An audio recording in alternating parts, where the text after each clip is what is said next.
Got a few announcements. We got two speakers on tonight, so I won't take too long, but we've got a lot of things to talk about. First of all, I want to recognize any first-time visitors. Can I have any first-time visitors stand, please? Okay, good. Hey, great. Oh, wow. Got a great crowd. Okay. Welcome. You're in a good place here. St. Louis Real Estate Investors.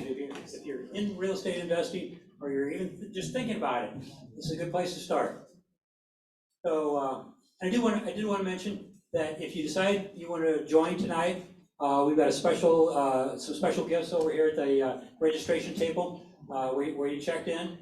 Like I said, your first visit is always free, but our membership is only $75 a year because we are a not-for-profit. We're all run by members that are just like you, that we've gotten so much out of this organization that we're decided it's time to start giving back to the group.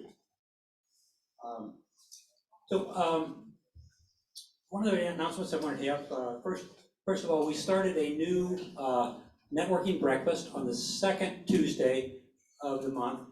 Everybody, if you've been a long-term member, you remember pre-pandemic we used to have networking lunches on the first Friday at Applebee's. Well, since then we've been doing networking every Friday at 11 o'clock, and that's turned out to be a very popular venue that we don't want to give up the people that are there, because we're getting people from all over the country that tune into our Zoom sessions on Fridays. So not to conflict with that on a Friday lunch, decided to look into a breakfast. And so I want to thank Grace Waitman for setting it up. We had our first one last Tuesday, and we had a half a dozen people show up. And hopefully that if you got your newsletter that Kristen put out, thank you, Kristen, for getting the newsletter. Page 3, we got it out extra early in February because of the networking breakfast. We want to make everybody aware of that. And also, if Diana's been sending out emails, if you find those emails in, thank you, Diana, for getting those out. If you missed those, now you have no excuse. You heard about it. We meet at the Shack. Go to our website, get the details, or look at the next email that comes in your box if you're on our mailing list. It's at the Shack in Creve-Coeur, 7 o'clock. We meet and they get a real nice back room, even more room than we had at Applebee's.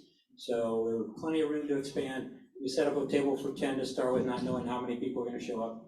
I'm sure word gets out, we'll have a bigger crowd. Had some good networking. Some people we hadn't seen for a while came out for networking. So hope to get you come out for that in March. Also, yeah, so we're doing it on Friday 11 o'clock networking. And on the first Friday, we have Kathy Davis, our attorney that started meeting with us during the pandemic, and she's been a regular speaker here. But she still tries to get away on the first Friday to keep us appraised of what's going on in the court system. And then we do want to recognize our audience on Zoom and YouTube, our YouTube live audience. Glad to have you with us here today. If you can't be here in person, hopefully we can see you next month in person here. Maybe get some free refreshments and do a little, one-on-one networking. So, also want to mention we are sponsoring since great organization of the Shriners. There's another great volunteer organization. They have a beautiful facility here that we meet in every month. We're sponsoring one of the sponsors for their circus, the Shriner Circus. It's one of their big fundraising events, which is March 23rd through the 26th. They do have, I think I left a few free tickets for children. Any children under 12 in free with a paying adult. And we had a few of those free tickets, or you can go to their website and you can download. Go to the Shriners website, you can download a free ticket. And I encourage you to go there. We'll be there. We've got John. Thank John Lee for he's supporting. We're going to have as a sponsor. He's printed out a STLREIA coloring book for the kids to get. I know the kids. Hey, it's good to start kids young. I started bringing my son here when he was about 18 months old as a toddler, and got him exposed at a very, very young age to real estate. Anyway, John's got a great coloring book, and we do have it. We're going to hand these out. He's got them printed out from Amazon. We're going to hand out some to new folks at the circus. But then also, if you want to have one of these ahead of time, print out for your kids or grandkids, we've got it on our website. You find a link to, you can print it yourself. I think it's a PDF file. You can print it yourself or print part of it if you don't want to burn this much paper on your printer. Or you can go on Amazon, and he's got a link there. I think it's like $10, right, John? Something on that, $10, $11. $6. Okay, For them, $6. yeah, Wow, $6. okay. It's even more reasonable.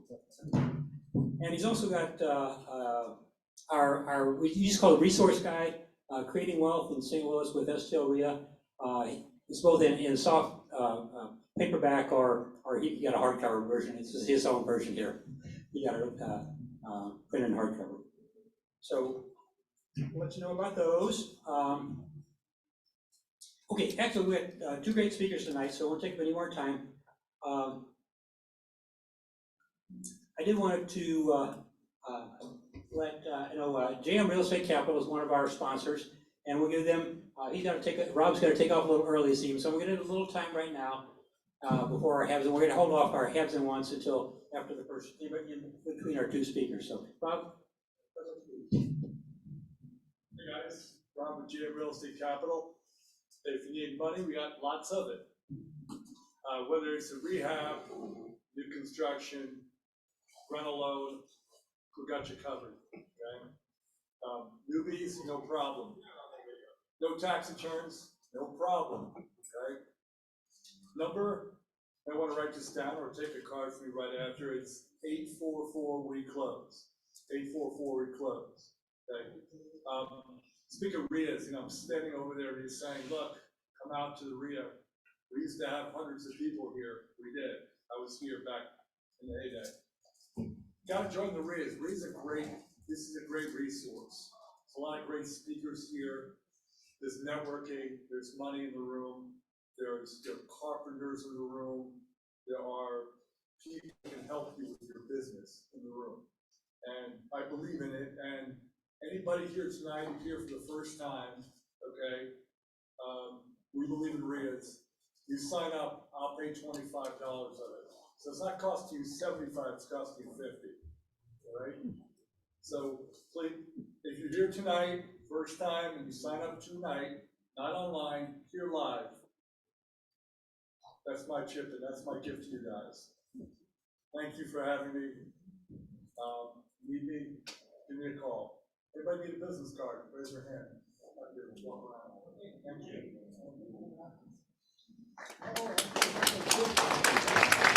Even more of an incentive, as if we weren't inexpensive enough. Rob's going to pick up the $25. Plus, we got Bill Newhouse here, another one of our vendors from Shelter Insurance.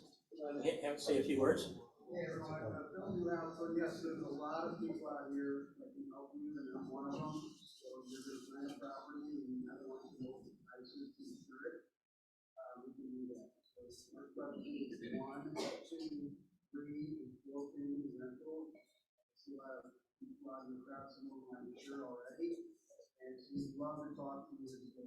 Looking for property or your area property and you think it's too expensive, or you're having problems with your current agent, and I want to ensure for whatever reason, reach out to us. Is very, very competitive. We do a ton of every area. I'm licensed in 9 states. Every state around Missouri, we do it. So Oklahoma, Arkansas, Illinois, we do it all. Business card over here. Reach out to me or Google Bill Newhouse, Shelter Insurance, Google it. Reach out to me. I'm happy to help you. Okay, thank you, Bill. Okay, I'm going to ask you if, with our speakers, if you could hold any questions to the end.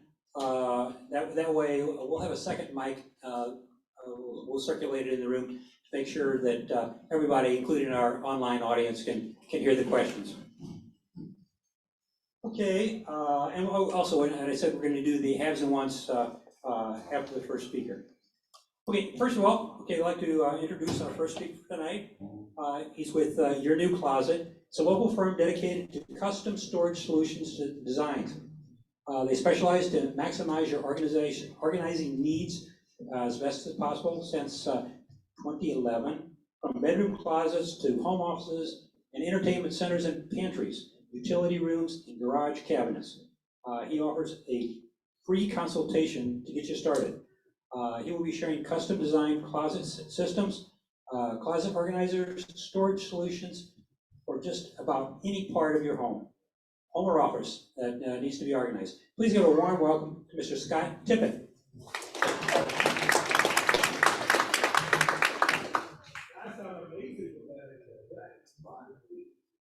Yeah, I'm gonna try, I don't like speaking in the microphone. Can everybody hear me okay? No, Okay. you gotta get on the microphone. California closet. You gotta get on the microphone. Gotta get on the mic. Get on the mic? Okay. Yeah. Who's heard of- Oh, okay, yeah. All right, who's heard of, St. Louis Closet? Who's heard of California Closet? Who's heard of Your New Closet? That's what I thought. The reason you haven't heard of Your New Closet is because we do our business a little bit differently. What we do is we partner up with vendors, distributors, builders, homeowners that have the business, and we market it that way. So when I went into this business 10 years ago, I wanted to make sure that we were doing it differently than everybody else, because the key factor was we wanted to have the same high quality as St. Louis Closet, California Closet, new space, but at the best possible price. We wanted to enter the market at 30 to 40% less than their best possible price. And the reason for that was so that we can partner up with other vendors or distributors, and they were able to either take our design and price and sell it to their customer and still have margin that they could build in and make money on it. Plus, we wanted to be able to turn heads whenever we met new customers, new clients, and so on and so forth. How did we do that? What was different? If we didn't compromise on the quality, and we didn't compromise on the design, we didn't compromise, on the customer experience. So how do we do it? Well, I took a year back before I even started it to learn the business and figure out where the money was coming. The biggest cost, the biggest impact to the industry was showrooms. All right, they have to have a big brick and mortar showroom. They had to have wine and dine and cheese and really make you feel good about spending that big price on the closet. So I wanted to, because of my expertise and my experiences in the last 30 years of business, I wanted to capitalize on the technology that's out there, and free technology, basically.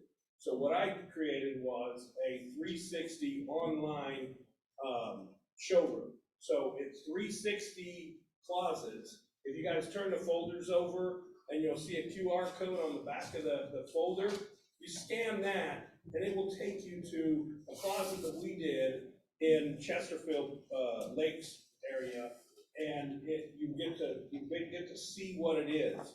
The difference between our showroom and the showrooms that are out there is these aren't fantasy closets. We have all the way from budget restraints where we do wire and wood, or just wire, or just the fancy as well. These are actual closets that we've done in the St. Louis area. So that's, we work with realtors. We work with, like I said, a realtor goes in and they cube the home out. They said, in order to compete in this market with your home, we need to do something about your closet. So we go in there and we price it so that it makes sense. We work with flippers who go in and they want to upgrade everything. We go in and we take care of everything. We can do all of the closets in wire except for the master and the pantry. We do in wood. We're flexible, all different ways based on what our vendors and reps want to do. That's why you haven't heard about Your New Closet before, because we needed this venue free so that you could hear, because these are where we do the introductions. I get introduced to people, and then I grow with them. And until you go to some place like this, where I'm going, you wouldn't have heard about it. Now, after this, you'll be, if somebody says, if you heard Your New Closet, you'd be able to raise your hand. So just keep in mind, one of the biggest things to understand is we structure our business to maximize the closet real estate at the best possible price. And that's, we do every day, all day long. And we work with, so many different situations. We are I created a dealer network where we work all over the United States. We're able to work with dealers. We've got it in Florida, we've got it in Chicago, California, Virginia Beach, where they, contact me, all they do is measure the space, we design it, we sell it, we market it, we ship it to them, and then they install it. So it's a turnkey program that if you wanted to manage and be able to offer that to clients, you'll be able to offer closets with no startup, with no cost, with no infrastructure whatsoever. We handle all of that. And then on our website, we have training videos. So if you became, a dealer, just signed up with us, again, there's no cost, there's no obligation, nothing. We give you access to the training videos where it teaches you how to install from beginning to end, and you can watch it on your phone, you can do whatever. So it's a true turnkey program that can be catered to the way you want to do business if you have that need. So on this folder we have here, we have you scan this. The reason I don't have business cards is because it's paper. It costs money. You have to have it. You have to handle it. So we have this. I keep this right here. It's digital, and you can scan it, and not only do you get my information, I'm able to get your information at the same time. Why do I tell you that? Because that's the type of stuff that we do every day that is low cost or no cost to keep our prices at 30 to 40%. For the last 10 years, I started it at 30, 40%. We're still at 30, 40%.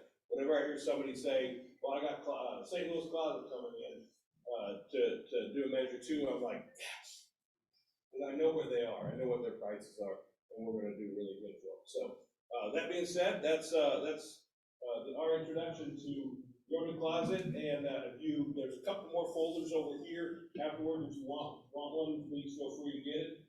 We also have, with our product, with our vendor relationship, we do offer a lifetime warranty on all the product and labor. So it's kind of a no-brainer, win-win situation, especially if you have that need or are interested in that kind of need. So that's it. Scott Tippletts, your new closet. Appreciate your time.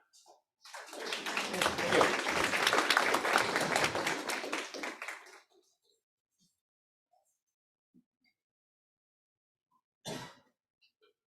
Yeah, I'm assuming you're going to stick around, Scott? Absolutely. Okay, so you can talk to them later. Okay, very good.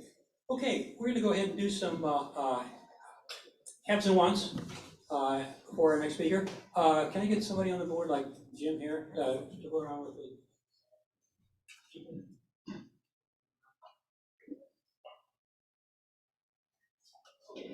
Not familiar with haves and wants. If you have some real estate that you're looking to sell, or if you're looking to buy something, and you're looking for a particular area, we might have some, I know we got some wholesalers here. And if you're a wholesaler and have something in the, under contract, this is a good opportunity to present what you got, and probably we'll get a lot of investors here that may be looking for the next deal. So if you have a service, like I saw a week ago, so our HVAC guy, my HVAC, he was here just a minute ago. I was going to give him a chance to tout his wares. He went dancing. Okay, yeah, that's the problem. Hey, at least he's coming to our meetings more often because he's a swing dancer. He had to make a decision between coming to our meeting or going to theirs. Now he can come here and then he can go and dance a bit. He'll probably be back down later. Anyway, or otherwise, service-related real estate items. What do you got? Anybody got anything? Any wholesalers got anything under contract that you're looking to sell for an assignment? Amber's got something. Okay, Amber. I was looking at you. I was going to give you the mic to start with. I didn't see you like that. Oh, yeah, I was hiding in the back. So to go with your housing needs, I have Girl Scout cookies. So I have extra cookies. If you would like some, I'll be in the back. I'm leaving a little bit early today, so please just come back. All the boxes that I have are $5, so they go to a great cost. If not, these are actually Grandpa's cookies, who doesn't eat cookies, so I'm selling his cookies. Thank you. Sure, yeah, if you want. I was going to give you the mic anyway, but I didn't see it. So let Jim do it. Yeah, Amber is our vice president. I'll let her run the crowd. Okay, there's a hand. Okay, Grace has got something. So this is a service. My husband's company is Tomam LLC. It's a weird name, but he does, his company has 20 years of doing commercial and residential windows, roofs, and fences and siding. So and he knows his stuff. He'll give you a great price, and he'll like explain everything and all the warranty and everything. So if anyone needs any kind of thing like that for commercial or residential, please get in touch with me. Thank you. Okay, yeah, sounds like covers everything outside, windows, roofing, fencing, a lot of exterior needs. Okay, oh, here we go, okay, the mic over here. Give Amber her workout, people running across the room today. Hello, this is Service. My name is Dee. My husband said we're property preservation owners, Clean Pro St. Louis. If you need our services, we do have cards available. We're also franchise cleaning franchise here in the area also. We do commercial buildings, we do office cleaning. So if you guys need cards, we have them available. So we do clean outs and stuff like that. We work on like government contracts, all the 9 yards. We do it all when it comes to cleaning and clean out, special cleaning, detail cleaning. We do it, and we do have clients, and we have what you call it, clientele, and we're bonding and license and all. Thank you. Okay, thank you. Yeah, a lot of times we need those kind of services. Hi, my name's Matt. I am a wholesaler for Faster House. I'm also an investor. So obviously I'm looking for deals, just like everybody else in this room probably. But wanted to take the opportunity to introduce myself because I'm also here to meet people. So anybody that's investing at any level, beginner or have been doing it for years, I'm looking to connect with people and see how we can help each other out and with an abundance mindset. Okay. Yeah. Oh, my phone number is 314-800-3828, and I have business cards too. So if you want to connect or link up, just come by the table. Okay, yeah, we're trying to get contact information. I'm sorry. Go ahead. My number is 314-249-2342 or 314-680-3742. The Winthrop's. Thank you. Okay, that's for the clean out service. Okay, got a couple more folks over here in the center. My name is Ryan Schultz. I own a company called Anzac Developments. We rehab properties, commercial and residential. We like bigger stuff, so major rehabs. Like we just lifted a house up the other day. We rebuilt room additions, new construction, you name it, we can do it. So my phone number is 314-922-6612. We also buy a bunch too. We bought a bunch from Faster House as well. I know that knows that really well, but yeah, we'll buy houses from there as well. Okay, thank you. Hi, my name is Jessica Bircher. I am actually a note investor, so a little different strategy than a lot of you have heard of before. But I am right now taking down a pool of assets of distressed mortgages from all around the country, and I am looking for funding partners. So if you are interested in a situation where you're getting a return on your investment, quarterly payouts, it's asset backed, so we've got everything collateralized with the actual assets. I am looking for people to work with. So if you are interested, you can call or text me. My phone number is 314-420-2343, or you're welcome to schedule a meeting with me. My calendar link is at talkwithjessica.com. Thank you. Okay, thank you, Jessica. Yeah, we have some note investors in the room, I know that. So talk to Jessica. Yeah, back to Grace. Yeah, we didn't get the phone number for your husband. Okay, yeah, so again, if you need, thank you, windows, siding, fencing, or roofing, his name is Matt Reed, R-E-E-D. His number is 314-680-1869,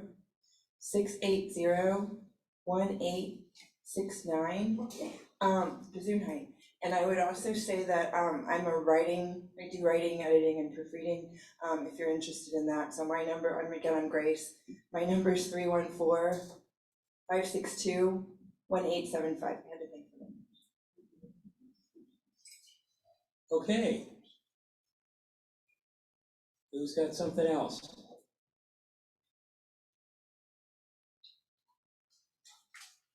Oh, yes.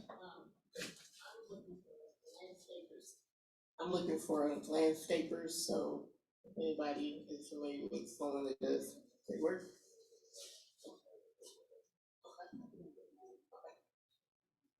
Okay. I know a couple guys too, maybe the same ones. I know they've done work past their house before, so.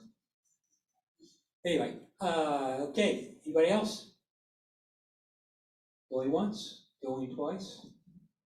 If not, we shall proceed. I think we're all set up for our second speaker here. Okay, our next speaker will be revealing some little known opportunities for us investors right here in St. Louis. There are more than 25,000 vacancies, ranking St. Louis third highest in the country. Along with these outstanding opportunities, there are also some concerns with problem property litigation, title clearance, community education, and technical assistance. He'll be addressing these as well. Here with us tonight, we have the local attorney from the Legal Services of Eastern Missouri. Please welcome our guest speaker, Mr. Peter Hoffman.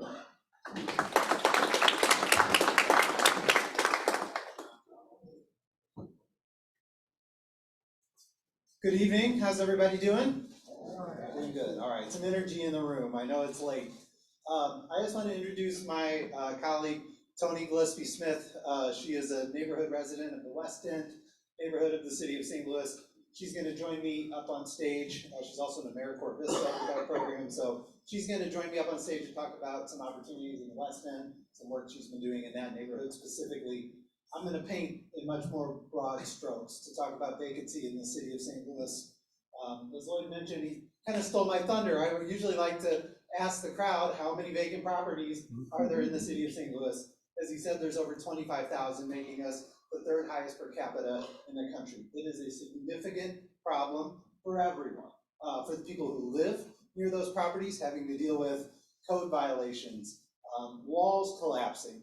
It's a problem for the person that lives down the street. That property is demolished and the lead and the asbestos goes into their air and their children have to walk by on the way to the bus stop to go to school every day. These vacant and abandoned properties. There are increasingly studies that show correlations between increased heart rate when somebody walks by a vacant and abandoned property. There's all these physical and mental health implications of living near vacancy. But the contrast is also true. So there was a study in the city of Philadelphia that talked about remediation of vacant and abandoned properties, both buildings and lots. And remediation of vacant and abandoned properties in that city led to a 40% reduction in gun crime. So there are some real physical implications of vacant and abandoned property that kind of reverberate throughout the neighborhood. We know in the city of St. Louis, here's a map that's a little dated at this point, but I think you get the drift. There's actually two colors of dots here. There's an orange and a red. You kind of lose it in the light. But each of these represents a vacant parcel of land, either a vacant building or a vacant lot. Overwhelmingly, these properties are located north of Delmar. These are neighborhoods that are primarily low-income census tracts, communities of color. The same can be said for the southeast quadrant of the city of St. Louis. You can see kind of a higher concentration. This is around neighborhoods like Dutchtown, Gravois Park, Marine Villa. So of course the people who live near these little red and orange dots bear the brunt of all of the problems of vacancy.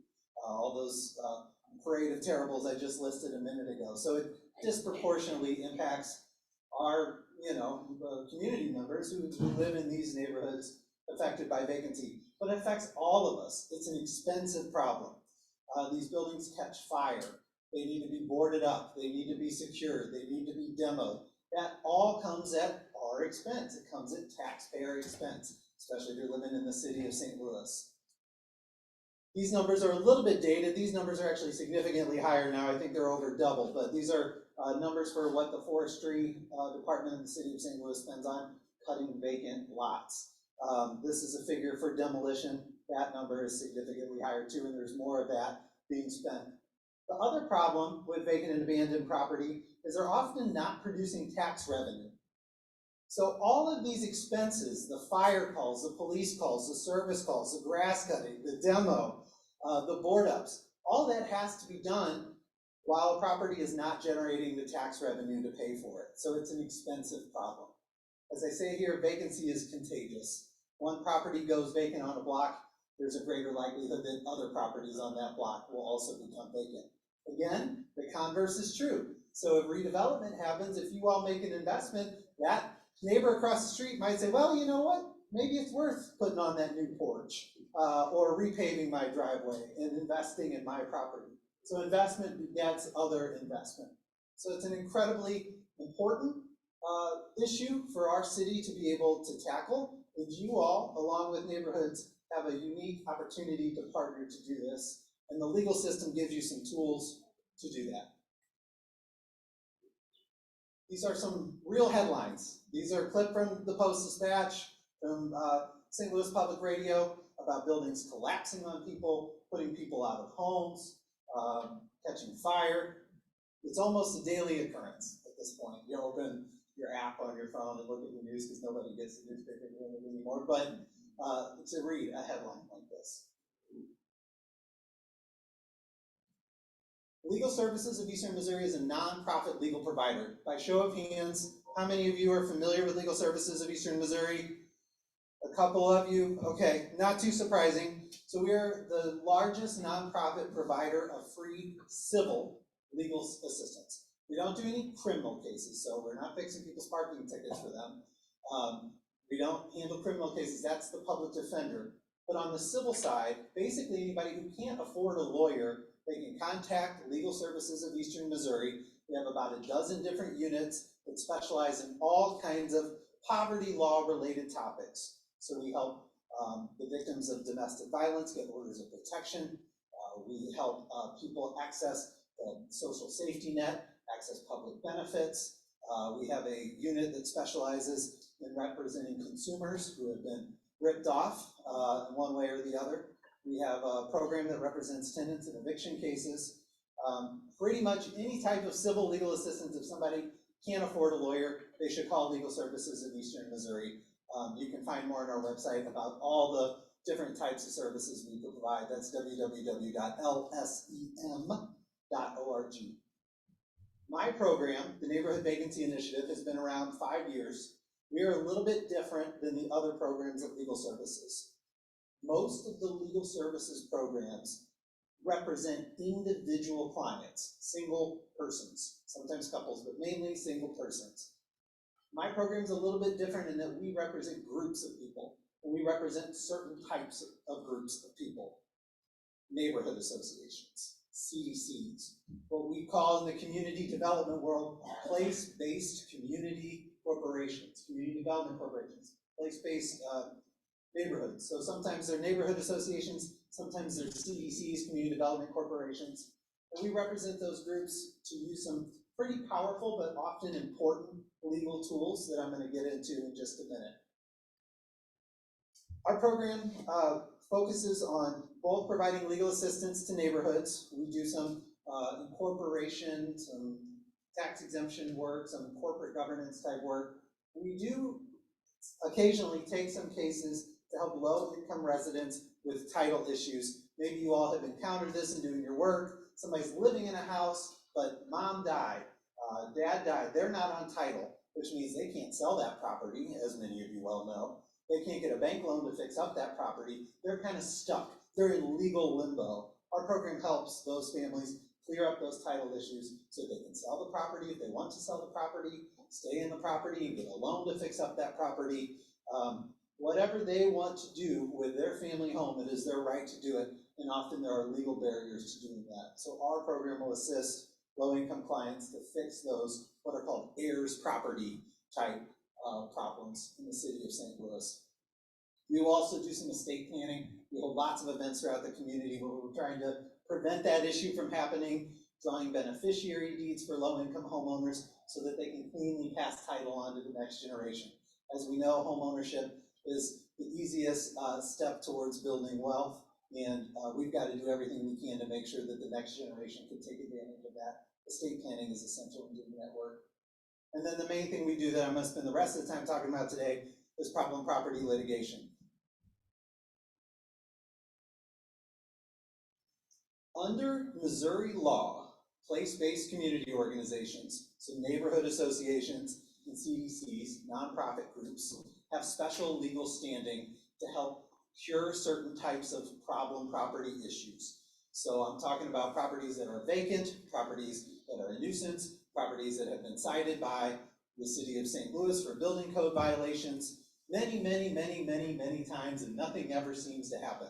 Well, the neighborhoods have a special legal tool that we help them use to try to get those properties put back to productive use. We don't rush to the courthouse. If anybody has been involved in litigation, it is time-consuming, it is hard, it is expensive, it's slow, it's not the first solution. And Tony's going to talk a little bit more about how neighborhoods are reaching out to some absentee property owners. Maybe the owner has passed away, maybe the LLC that owns it is dissolved, maybe it's an LLC out of, halfway across the world and nobody can reach them. The city code enforcement mechanism is not bringing them into housing court. We're not forcing them to make repairs to that property. For all those reasons, property can become problematic, and the code enforcement system that the city uses isn't enough. The fines are too low. They can't pierce the veil. They can't get the individual behind that LLC to do what they're supposed to be doing with that property. There are other legal tools that can help neighborhoods assist in those types of cases. The types of cases we will handle for neighborhoods, again, mainly in the city of St. Louis. We do have a little money to do some work in the county suburb of Wellston, Missouri, but overwhelmingly our work is in the city. Represent neighborhoods and legal actions where the property is privately owned, so not city owned. There are 25,000 vacant properties. The majority of those are not owned by the city of St. Louis. Those are privately owned abandoned properties. A last resort, we're going to reach out, send a letter. The neighborhood association is going to send a friendly letter. Hey, Mr. Smith. Hey, 123 investor out of Ogden, Utah. What's going on with this house? It's a real problem. There's kids that live next door, and your chimney's going to collapse on the backyard. Code enforcement hasn't resolved the problem. So the neighborhoods will work with the city to try to get a citation, hopefully getting that owner's attention to fix up that property. Tax foreclosure is not imminent. I'm not going to file a lawsuit and run to the courthouse when that property is going up on the courthouse steps for somebody to buy and get a new owner in within the next 3 or 6 months. And then the last one, which is probably most relevant to you all, is a rehab partner has been identified. If the neighborhood association is going to make a claim to title of abandoned property through the court, they need somebody that will partner with them to fix it up. In Missouri, these are the 3 main statutes neighborhoods rely on to compel owners to fix up or move abandoned properties back to market. The first is a nuisance lawsuit. In law school, they teach you your right to use and enjoy your property cannot interfere with somebody else's right to use and enjoy their property. If it does, the law allows for relief and order that owner to fix up that property. It could say that you've hurt that neighbor next door. You've depreciated their property value, and now you have to pay the reduction in their property value for the nuisance conditions caused by your property neglect. If nuisance isn't enough to compel an owner to fix up the property or to sell it or to donate it, there are a couple more powerful arrows in the quiver: receivership and then an expedited receivership called abandonment claims in Missouri. These are only available to community organizations, but what they say is if the property is determined to be a nuisance, so it's in violation of code, and notice has been given to the owner, and they still choose not to fix up that property or act accordingly, the court can actually take control away from that property owner, give it to a third party, or sometimes give it to the neighborhood or the CDC themselves, and allow that third party receiver, is what they're called, to make improvements to the property. Those improvements result in a priority lien over bank liens, and the owner has a certain period of time to come back and compensate that receiver for those nuisance abatement costs. So what neighborhoods are able to do is say, owner, out-of-state owner, dissolved owner, your property is in violation of code. Let's say it's tax delinquent. Let's say it's been vacant for 2 years. The neighborhood's going to take you to court, and they're going to make a claim for control of that property, allowing the neighborhood to partner, maybe with one of you, to make improvements to that property, board it up, cut the grass, pick up the trash, remove the dead animals that have been melted inside of the property. I'm sure you have seen all of these types of terrible conditions. Those improvements are a priority lien. If the owner doesn't come back and reimburse you for that improvement, the court will transfer a title from that absentee owner to the neighborhood association or to that receiver after a period of time. It's not often that these cases, we handle about 60 to 100 of these cases a year. We have a team of 6 attorneys handling them, mainly north of Del Mar, but in some pockets of Southeast City. Overwhelmingly, these cases will settle. We will contact these owners. We will find somebody who's behind the entity, and they'll say, you know what, you're right. I bought a package of properties. I let this one go. I'm just going to go ahead and donate it, or I'm going to tear it down, or I'm going to sell it. There's opportunity there. So now we've just opened up a property to the market. We need somebody who knows how to rehab property to purchase that property. There's a partnership to be had there with the neighborhood association. In very rare circumstances, when the property is truly abandoned and nobody comes forward, there needs to be a legal mechanism to reintroduce that property to the market. And that's what receivership and abandonment are. So sometimes, if nobody responds to that lawsuit, the judge is going to let you go into that property with the neighborhood association. So here's just kind of the pipeline of how kind of a sample case would go. You send your 60-day notice to the owner. Hey, what's going on? Contact us. You got a plan for this? No response. We're filing the suit. We're serving the parties. Everybody's got to go to court now. I got to put on this suit. Motion for entry. We're going to ask the court to go into that property to understand the scope of disrepair. What's wrong with it? What would be the plan needed to bring that property into code compliance? The court sanctions that plan and grants temporary possession either to the receiver or the neighborhood association and their partner to begin implementing that plan. That's the improvement that results in a priority lien. Property is being rehabilitated. Once it's brought into code compliance, you file a motion for a final judgment and order that extinguishes all liens on the property. So those of you that might be familiar with a quiet title action, kind of similar to that. This process clears all liens for property except for tax liens. So if there are delinquent property taxes on that property, your acquisition costs, basically, would be the cost to bring that property into code compliance, and then whatever amounts are due to the city for delinquent property taxes. So it's a way to unlock certain property that have been kept off the market because of this legal blight. The owner can't sell it. They're underwater. Nothing can be done. You've got to get the court involved. This is America. Property rights are protected. Everybody gets their day in court when it comes to people's property rights. But the legal process says if you don't make improvements to that property or don't compensate the neighborhood or their rehab partner for the improvements, the court's going to transfer title and extinguish your interest. Yes, you bank. Yes, you owner. Yes, you lien holders. Not you, City of St. Louis tax collector, but everybody else. And so we're able to clear title to these vacant and abandoned properties as we move through the process. We work with about 15 different neighborhoods throughout the city right now. That kind of fluctuates based on leadership and capacity and all those types of things. Like I said, we're a nonprofit, so our funding fluctuates like other nonprofits. And we know we're not going to be able to litigate our way out of 12,000 abandoned properties. It's too big of a lift. So we have to be smart when we're using these litigation tools to help neighborhoods address vacancy. And these are just some of the strategies that have been deployed by neighborhoods. Some have focused, and I'll let Tony talk more about this in just a second, and I'll shut up.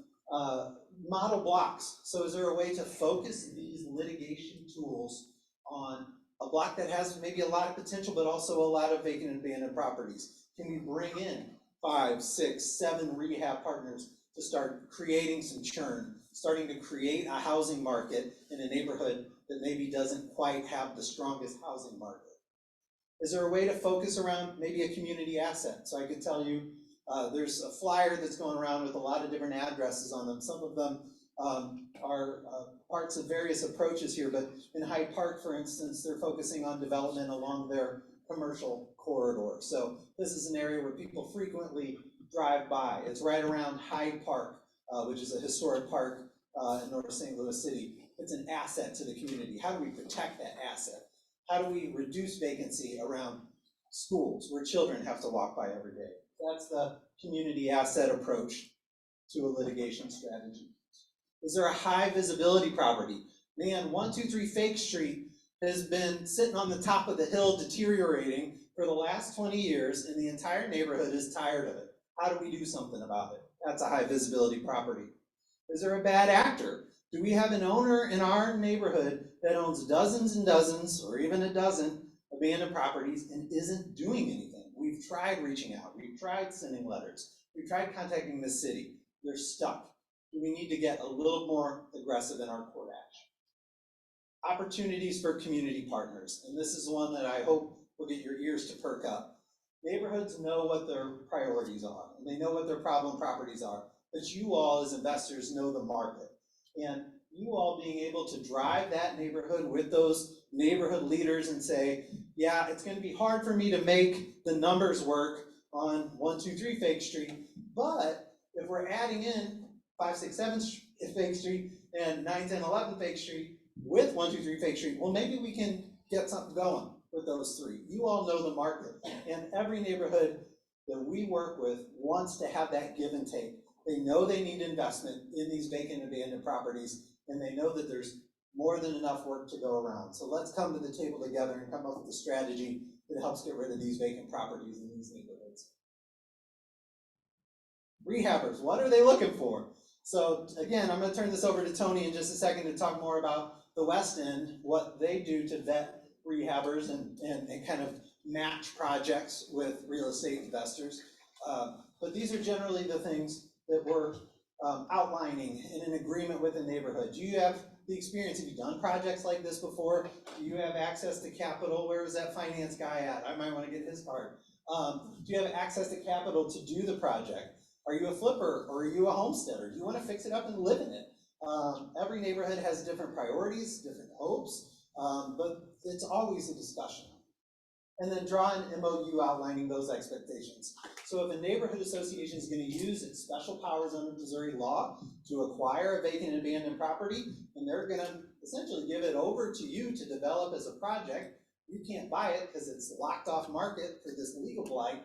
There needs to be some meeting of the minds between the neighborhood and the developer. An MOU is a good way to do that. So what are the expectations? Are you going to adhere to historic rehabilitation standards? Are you going to develop this as a rental, as affordable housing? Are you going to install high-speed internet? What are you going to do to make sure the facade is beautified and there's flower pots, it's well maintained, it helps attract people to the neighborhood? All of these details are negotiated on a case-by-case basis with the rehab partner and with the neighborhood association. I mentioned we represent about 15 neighborhoods right now. In 5 of those neighborhoods, West End, Academy, Sherman Park, Old North St. Louis, Hyde Park, and actually Lewis Place, Fountain Park is the 5th that I don't know if made the map or not. It's these highlighted neighborhoods here. Here's Del Mar.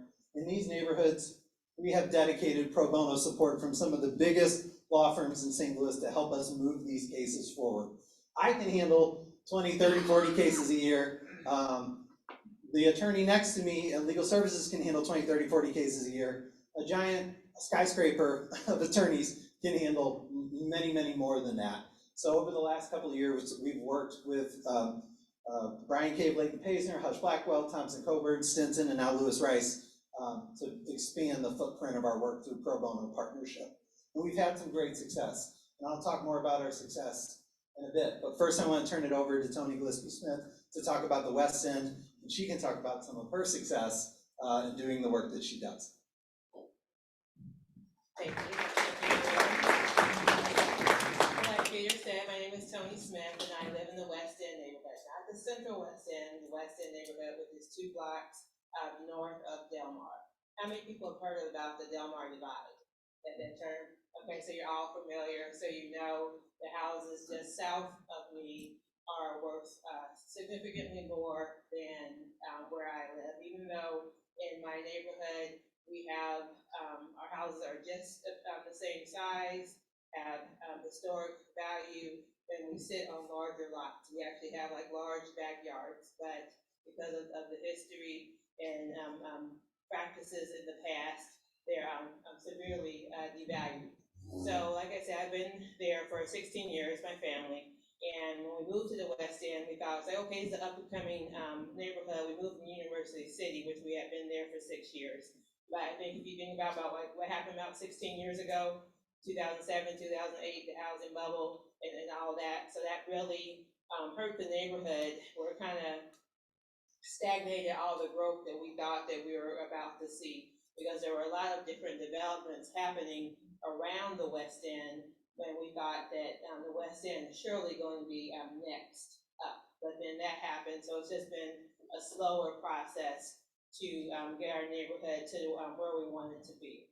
So about 5 years ago, I'm fortunate that I'm in a situation with my husband that I don't have to work, this is work, but I was able to leave my job as a branch manager and really focus on improving the neighborhood.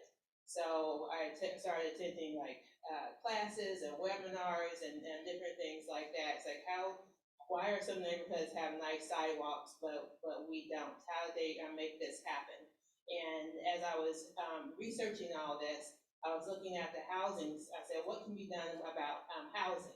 You know, why are the houses in this condition, or what can we do to make them not be in this condition? Because we would talk to some owners that we knew owned the houses, but they were not interested in any way of like doing anything with them. We actually had one owner that he lived in the neighborhood. He actually told us he was gonna burn the house down.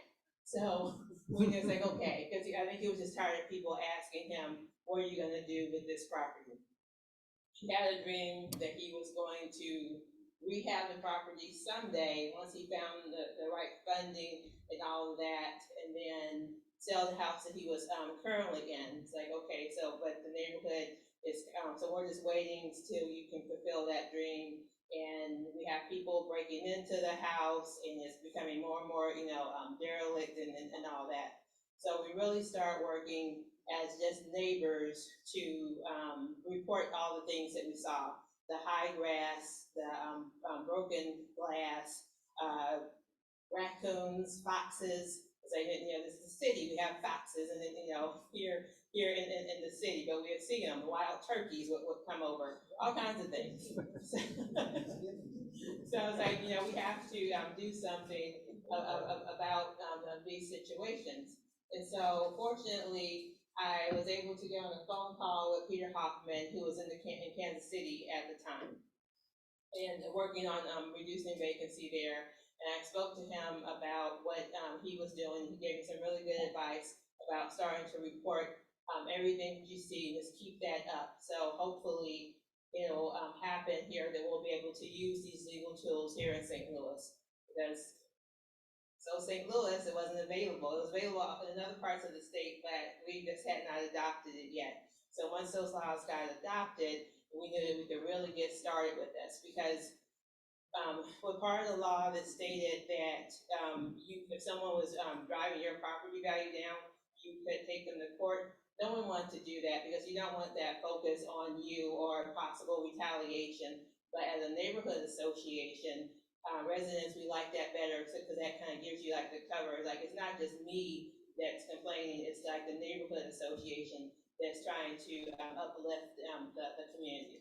So from there, with this map, we separated the neighborhood into zones based on where other people were living that could help out on a volunteer basis to monitor the vacancy.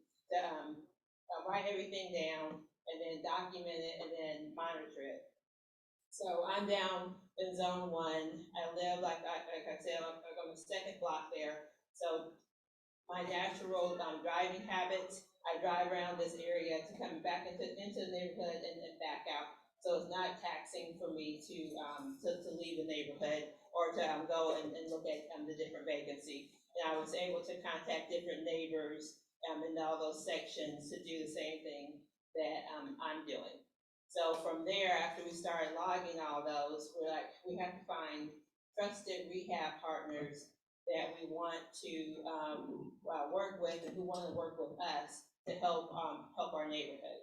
So we, again, I used to work at a bank, so small business customers would come into the bank all the time and talk to me. And after I left the bank, I just kept some of those contacts. And so just talking to different possible rehab partners, or if you're a plumber, then more likely you know an electrician and you know a contractor, and just building those relationships like that. I've met people at Home Depot and Lowe's. If I'm walking around, I don't know what I'm looking for, people just approach, can I help you?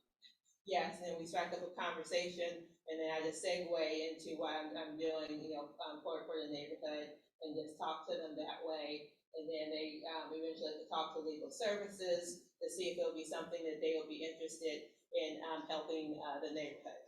The best cases to me that we've had is when we send that letter to people and they go ahead and do something about the property. Because like Peter said, a lot of people are out of state, it's out of sight, it's out of mind, it's not affecting their day-to-day, so they don't really care about what's happening here in St. Louis. To a degree, to really do something about it. Or some people are waiting for WashU to come in and buy a property, and they'll buy it for 3 times worth, what it's worth, and all those things. And in the meantime, our neighborhood is just continuing to decline and to have to continue to put up with all the problems that vacancy what happens with vacancy. So some of the cases that we really had were other cases we've been working on for 4 years. An apartment building is very difficult to deal with.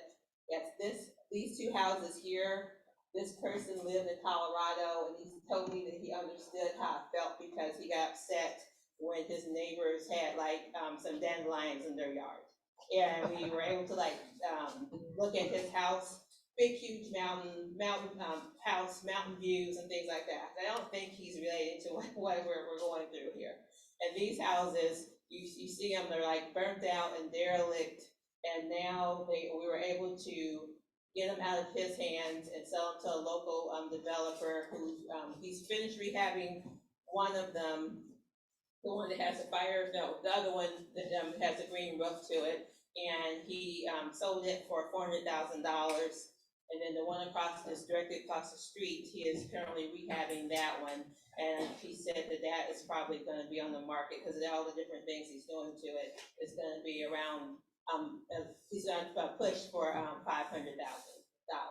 So that will really help our comps in the neighborhood, and really just the residents that have been there for a long time to see that property value come back. And they know, and we know, if our house was across the street or 2 blocks south, it will be much more valuable. So that's what we're looking for, is really to find other people that we can work with, and just have a whole list of people that will come into the neighborhood and get these properties back to market.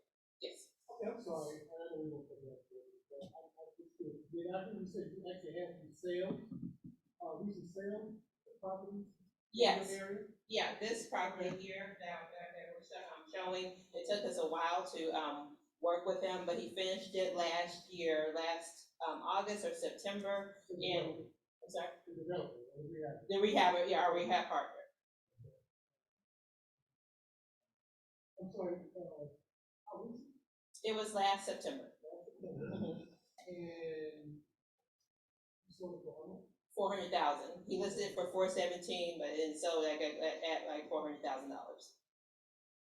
Obviously, you got more comps. I mean, and so I think you may know that, hey, I'm not gonna make that much money on my first transaction, but if I do 2 or 3 in a concentrated area. That's right. So, and then, does anyone else have a question? Oh, yeah, these are more of them. A couple pictures, show people like, going ahead and cutting, like, cutting the grass of these properties, because we found out that you won't get in trouble if you go and you cut someone else's yard, especially like if the person hasn't been there. And we have so many properties in the neighborhood where people used to live there, but someone died, and the kids live wherever, and they don't, they're not coming back to St. Louis, and it's just a hassle, or it's not properly deeded, so the house just, sits there and further declines.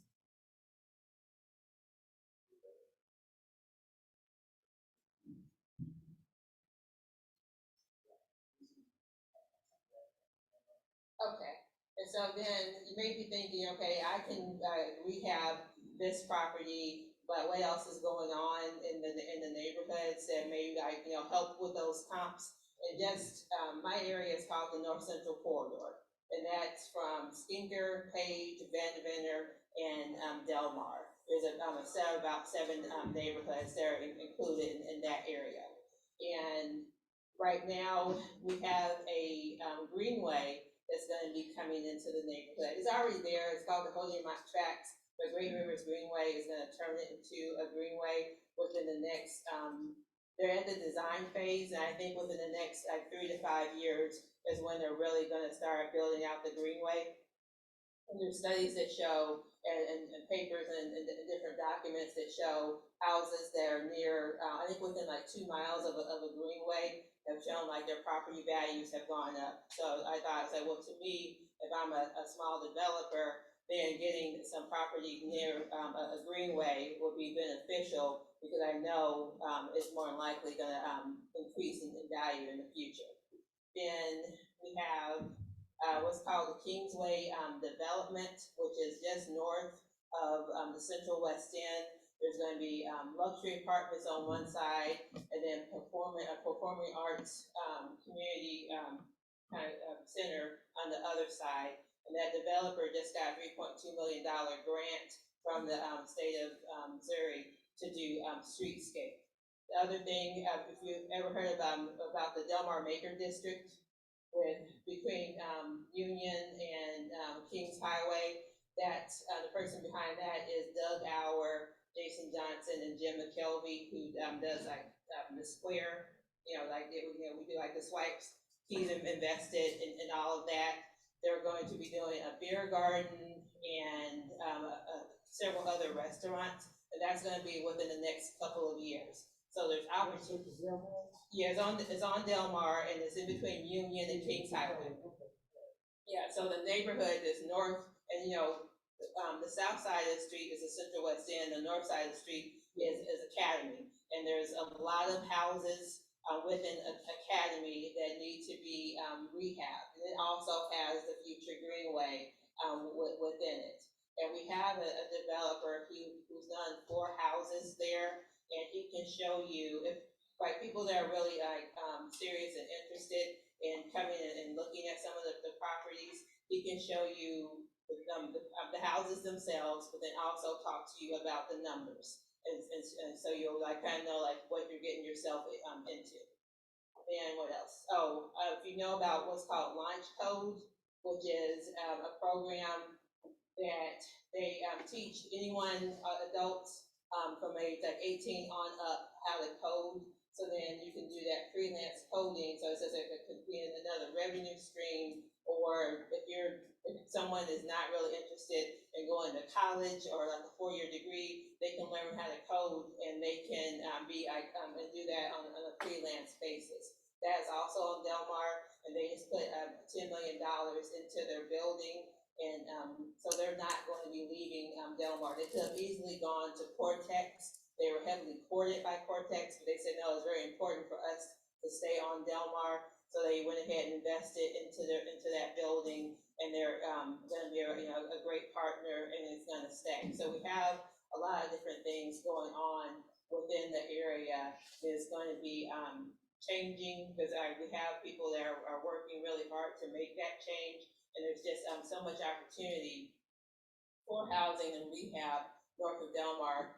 That why one piece missing, especially for like apartments and 2 families, 4 families, is that trusted rehabber that knows what they're doing, has the funding, and wants to come into the neighborhoods and really work with us to get these properties, back on the tax rolls. And you want to talk about the vacancy collaborative as a whole? I just wanted to kind of piggyback on what Tony was saying. There are so many great things happening in the city of St. Louis. Tony spotlighted a lot of them along Del Mar and in the West End. But across the city, you got UGA up north in the neighborhoods around Old North and Hyde Park, some of the corridor neighborhoods, South City neighborhoods, all kinds of supportive organizations. One supportive organization is the Vacancy Collaborative. We both volunteer with the St. Louis Vacancy Collaborative. Go to STLREIA.com. There's some wonderful maps, data around vacancy in our region. There's a map that pulls from various departments at City Hall. It shows where the vacant properties are, and who owns them, other information like tax delinquency. The Vacancy Collaborative has also been really helpful in working with the city and sometimes with the state to introduce legislation that will help bring vacant abandoned properties to market. Last year, legislation was passed to approve the city's tax sale system. So the city tax sale system this year is more likely to deliver a clean, insurable title to a buyer than ever before because of some revisions to the law that were made this year. And right now, Representative Cohen out of Springfield has introduced a bill that will allow St. Louis County to use a judicial tax sale process, which again better helps the title and would create more land bank that older last resort to properties that won't sell at auction to help work with folks like you all to develop those vacant properties. So some legislation has come out of the Vacancy Collaborative, some data advancements have come out of the Vacancy Collaborative. So even if you don't want to rehab property in partnership with the neighborhood or go through a court system, that kind of thing, there are other ways to get involved in helping us reduce vacant property in the city of St. Louis. And STLvacancy.com is another good way to get involved. To sign up for a newsletter, that's all you want to do. You can do that, or you can dive in with some great materials on greening, improving vacant lots, maintaining vacant lots, all kinds of resources, farm products, everything else that I'll describe. This didn't happen overnight. It's not going to be fixed overnight. It takes sustained effort by all of us as a city, all of us as a region working together to try to make it dent. So. I was gonna say, I know for the neighborhoods we work with, even though we're focusing on the private side, we also have like the city-owned properties, and that could be a strategy. Like if you are working with us and there's some other LRA properties on that block, bring that block back whole. Let's concentrate on this and say, do you also want to work on these properties too? And where like I know the neighborhood organizations, and it's changing, where there's gonna be more community engagement with the neighborhood associations through the LRA. That if you're helping working with us, we're gonna help you with that process and help you hopefully get those properties. Because the city says they're really gonna start listening to the neighborhood organizations and the residents about people purchasing properties from the city and just sitting on them. We no longer want to do that. Have a rehab, plan. When are you going to get to this? And if you're going to say that you're going to do it within like a couple of years, that's reasonable. And so it will, just keep us, in the loop. Not like, if you have a problem that comes up, as long as you're, calling and talking to us and all that, we're going to be understandable. Or we're going to understand that if you start a property and you leave a whole bunch of stuff in the yard, and we haven't seen you in 4 or 5 months, okay, I guess this relationship is over.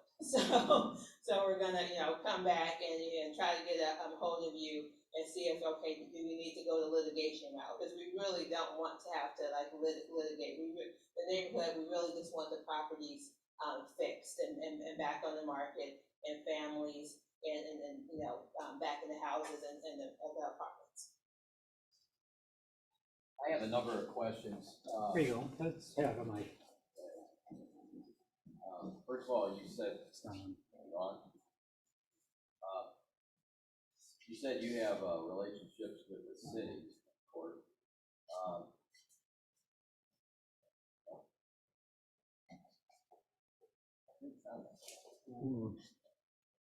Well, I can screenshot. Jim's got a good voice. You say you've got a relationship with the city, and at some point with these houses, some of them, if you've been in the business of rehabbing properties, you realize at some point it doesn't make sense to put money into the house. Better to tear it down, start over, or whatever. So, the first question I have is, do you have an idea? Is there a general rule of thumb of how much it costs to tear down one of those 2-family or 4-family flats in the city and clear the land? You have a number on that? Because any developer is going to look at that right away and say, wait a minute, this property may not be worth it. It's better just to tear it down, flatten it, and start over, or leave it as a bare piece of land and rehab the one next to it, so I can put driveways in that piece of land there and get off-street parking. That's always a problem in the city, The question is about cost of demo. The city has more, because of the ARPA dollars, there's more money going to demo than ever before. There's state money going into demo, there's ARPA is the American Rescue. Well, I was wondering if that, or, take $1 million of the Rams money and throw it at and knock down X amount of them. They are. I think so. There's a cost, right? So each of those is at least $20,000. Well, that's the first question I was asking. Right, and then when they're knocked down, you never get a building like that back again. So I do think there is some caution to make sure that this is absolutely a last resort, because part of what makes St. Louis is our housing stock. And if we have an opportunity to preserve it, I think we want to try to exhaust all options before we look at demo. Just because if you look at parts of North St. Louis City, demo took place there 50 years ago. Nothing ever came after it again. So it's expensive to build new too. And sometimes, but you're right, sometimes the property needs to be demolished. The city is trying to do that strategically now. They have more money going into demoing properties. Do you have any idea how many you demo a year? Or how many are demoed? We don't demo any, so that would be a city of St. City? It depends on the alderman. They were in charge of like the demolitions. I know how we were doing it in the West End. We had certain, we looked at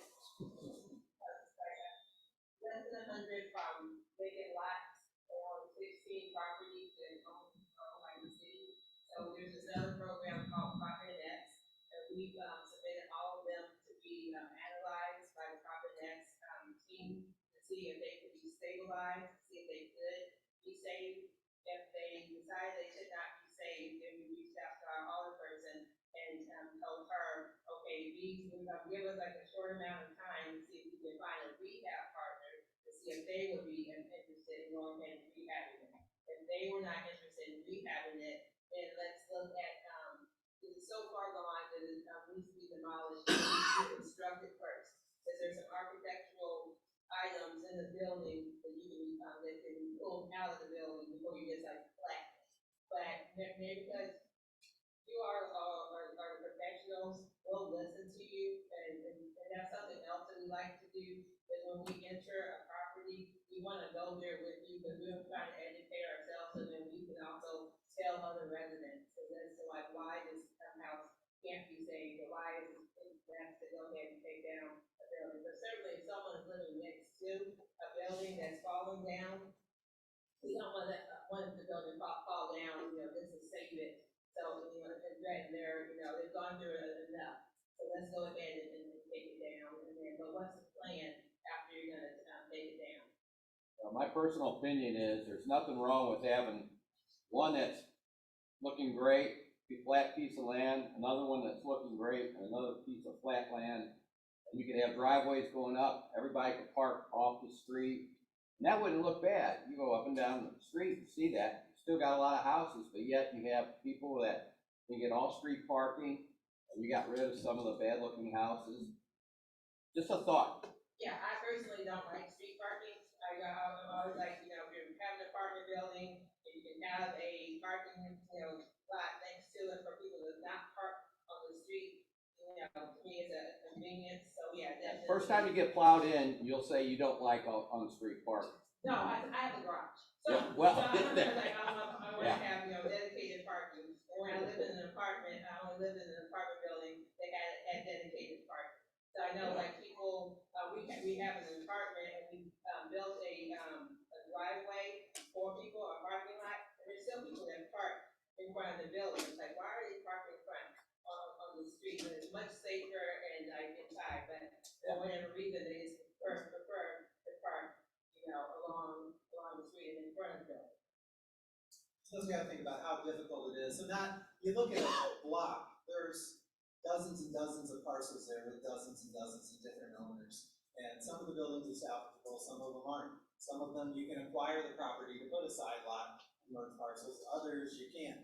So when it comes down to actually doing that development, you really, like in Tony's neighborhood, you need to go parcel by parcel by parcel and start doing that planning. And that takes boots on the ground. The neighborhoods are out there doing that work, trying to bring in those city resources. Stabilize and demolish properties.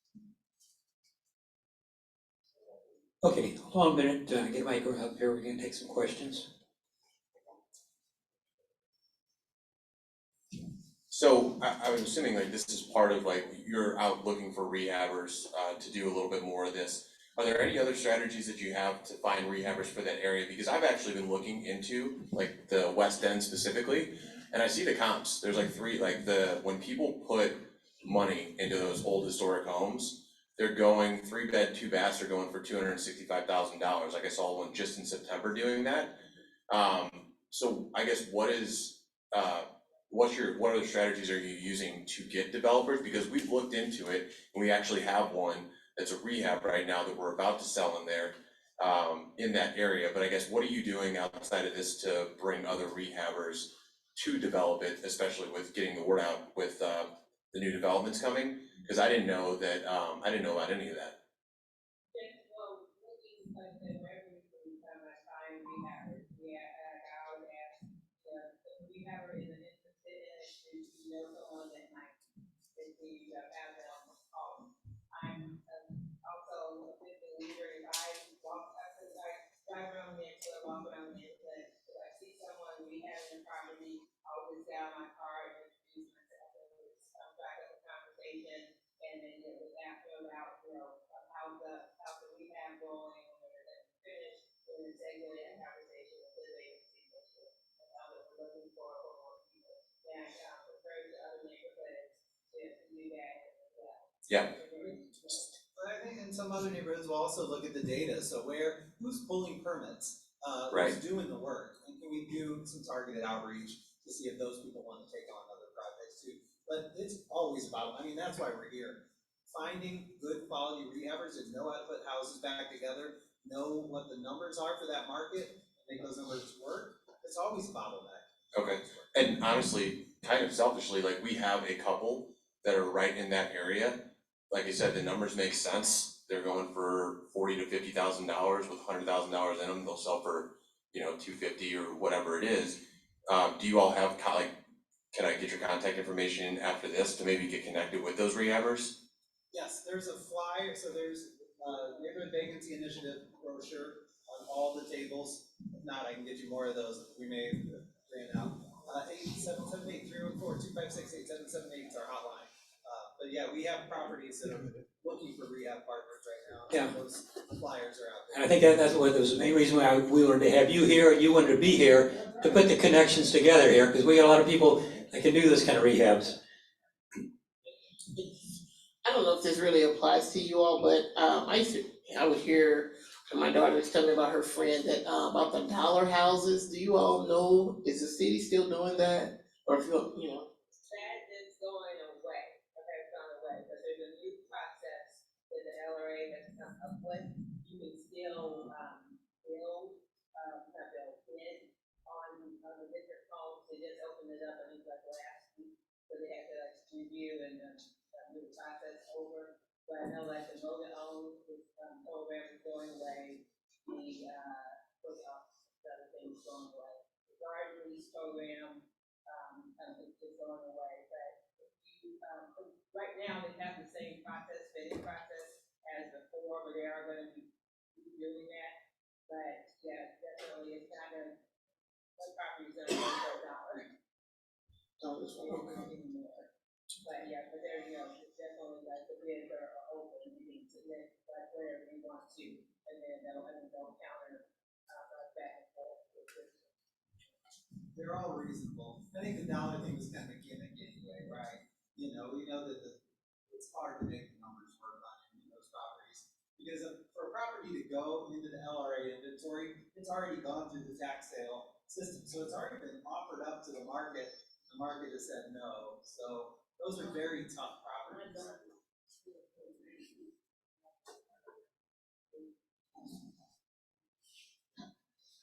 tax sale system should, starting this year, do a better job of clearing some of the titles. Not every title is going to be insurable, but you should know that it is an improved legal process because of some statutory changes. So the tax sale, where I know people have been cautious to jump into that, in the city, there's now make it a little bit more safe on the investment. Consultant attorney. Yeah, question. Just curious. I'm a investor in Illinois, over in Illinois. These areas that you're speaking of, what is the crime rate level are in these areas? I mean, as a cautious investor, you know, I need to know my money's safe. So. Well, I don't know the numbers, but we can get those, like numbers to you, but I know like. I mean, you live in that. You live in these areas, so. Like I know, like, we have like each month, go to the West End Neighbors Association meeting, and either our captain or another community officer comes and talks to us and tells about like the general crime reports. And I know the West End and that whole corridor crime is down year over year. So your area that you live in, relatively safe? Yes. I think generally too, the perception of crime is versus the reality of crime. So, I mean, there's a lot of good stuff happening in the city that doesn't get the news, but if it bleeds, it leads. We hear lots of stories about, you know, violence happening in the streets and. Yeah, I watch the news regularly, like every day. I know. Get homicide with the report. Right. You know, but I don't necessarily know all the dynamics of Missouri, so I just hear it and then, you know, it's. Yeah, no, I think it gets a bad reputation for Okay. that. I mean, I've worked in urban neighborhoods for the last 12 years in both the urban core of Kansas City and now the urban core of St. Louis, and you know, I don't think I've ever witnessed or been a victim of crime or had staff that have, you know, been victims of crime. So you feel relatively safe walking your neighborhood? I feel very safe, especially now, like within the last 5 years. Okay. Because my block has 50 structures, 49 houses and 1 apartment building. When we first moved in, there were 22 houses that were empty, and now we're just down to 8 that are empty. They're all privately owned and in some form of rehab. Chicken and the egg, right? So we invest in property and drive crime down, or do we try to police and encourage people to invest? I don't know. But it seems to be working to bring investment into the West End. It also results in a reduction in crime. That Philadelphia study I alluded to earlier also, I think, bears that out. Investment in property, abatement of code violations, addressing those public health and safety concerns can help reduce crime. You get people who are there in the houses that can call the police, they can engage residents, they can report suspicious behavior. You know, if there's a vacant house there, there's nobody there to do that, to be the neighbor, to be the community member, to engage with police on those issues. So getting people in houses is, I think, a important strategy to reduce crime.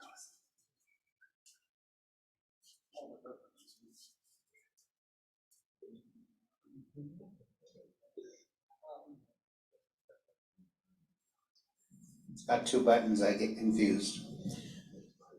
Have you given any thought about working with the tax people and tell them, hey, bottom line is, you're not getting taxes on this, but we can sell it for a real low price, even the joke about it, the dollar, because it goes on the tax rolls right there and the taxes come up right away, and make that part of the deal with the rehabber. Say yes to that, that's the answer I want.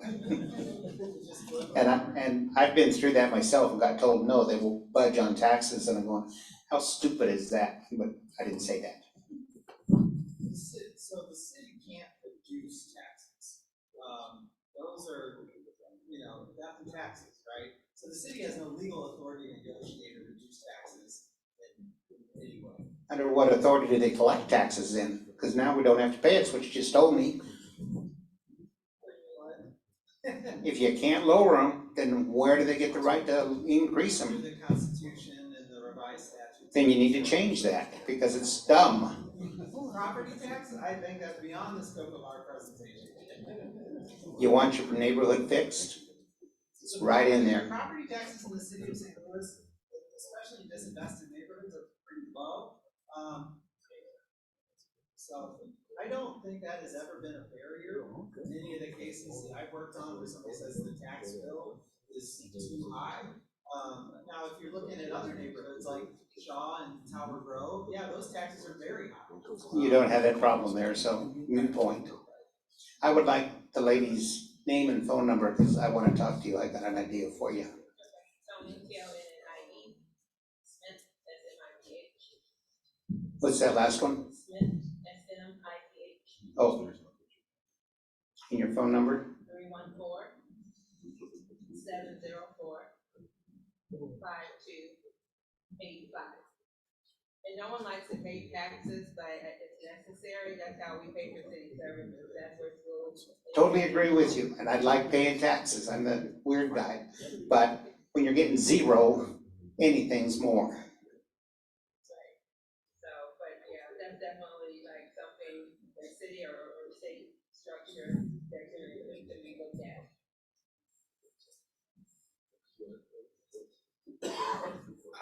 You may have answered some of this, maybe I missed it, but I'm just curious logistically how this works. So with your example of the house at number 12 Faith Street, and you got an absentee landowner and nothing's happening with it, and you try and get some movement there, was it like condemnation thing? Do you take title to it and then sell it, or you try and find a rehabber and they buy it from him, or they buy it from you, or the city takes title and he buys it from the city? How does that work logistically? Good question. No city involvement at all. So we're a nonprofit, our clients are nonprofits, neighborhoods are nonprofits. These are special tools authorized for nonprofits to use.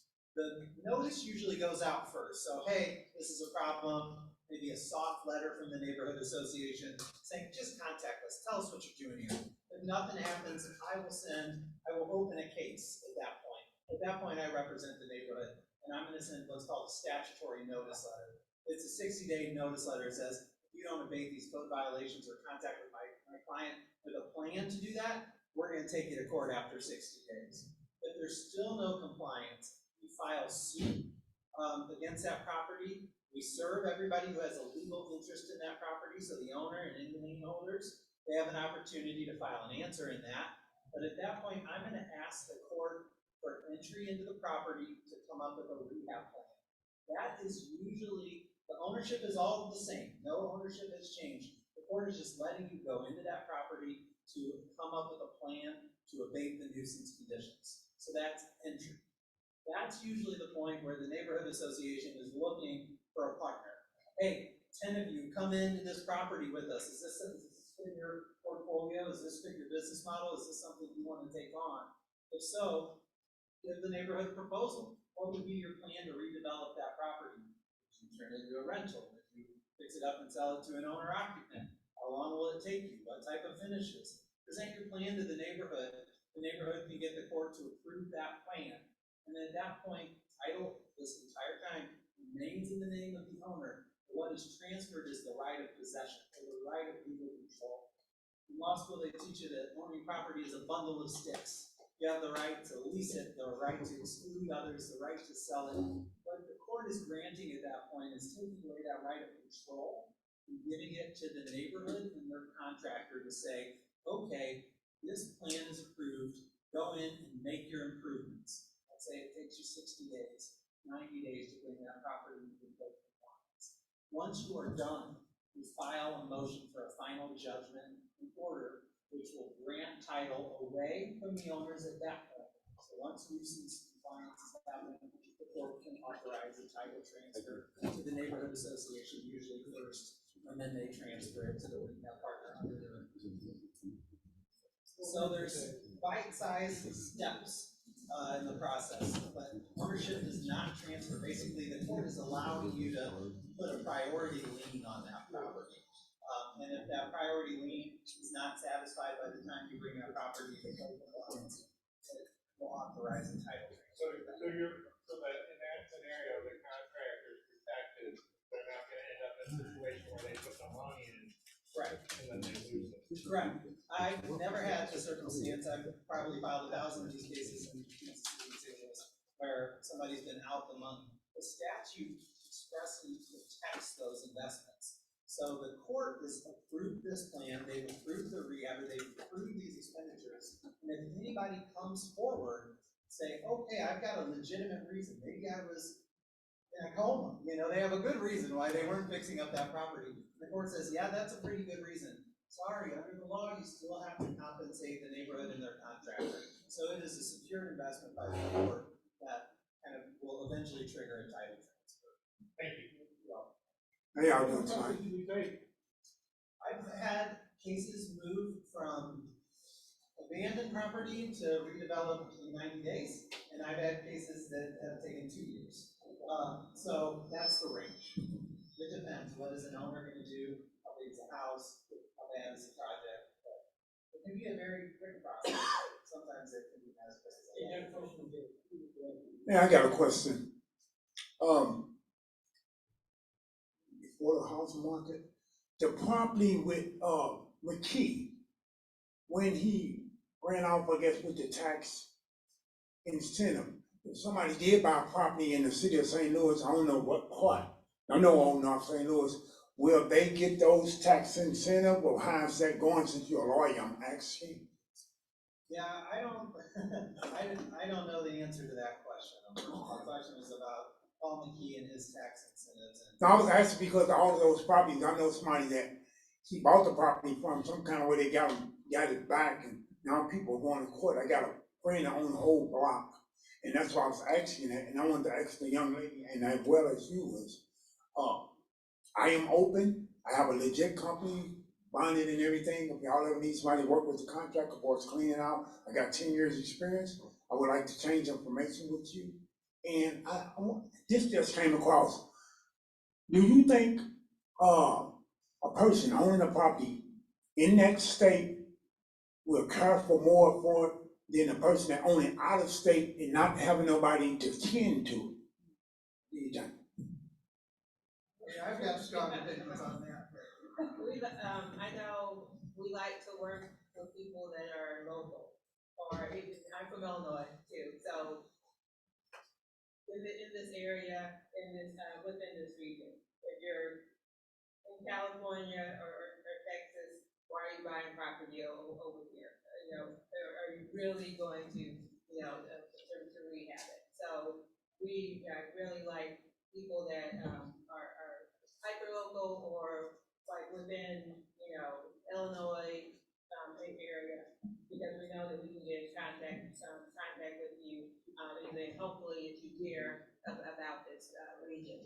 They have the money, right? But sometimes they lack that face-to-face, and they don't understand the realities of the market either, being halfway across the globe. And the wheels tend to fall off more quickly, in my experience.